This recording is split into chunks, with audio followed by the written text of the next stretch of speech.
Christine Revaud-Dallon. Merci Président. Tout d'abord, je voudrais remercier Knut Fleckenstein pour son rapport et le travail qui a été fait et qui n'est pas terminé sur ce point très important.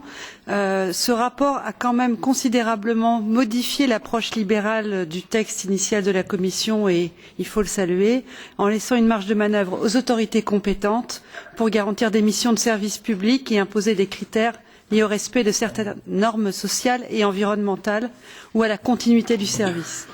Il y a 2 points que je voudrais souligner rapidement sur lesquels je sais que les discussions continuent. Tout d'abord, il me semble qu'il serait pertinent d'exclure au même titre que les services de pilotage, les services de remorquage et de l'amanage qui sont aussi des éléments essentiels de la chaîne de sécurité.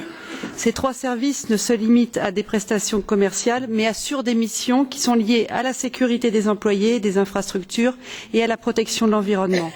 En ce sens, il ne faut pas instaurer un traitement différentiel entre ces services au risque d'affaiblir la sécurité portuaire et la cohérence de la chaîne de sécurité. Deuxièmement, il faut aussi prendre en compte la spécificité de certains États membres qui imposent aux remorqueurs des obligations de pavillon ou des exigences minimales du nombre de marins à bord.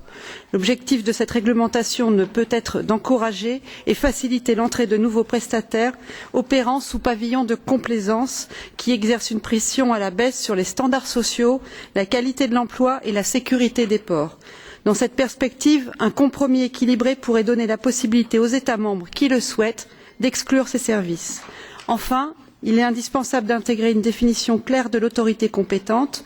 On ne saurait adopter un texte qui ne définit pas proprement des éléments clés du règlement. Merci.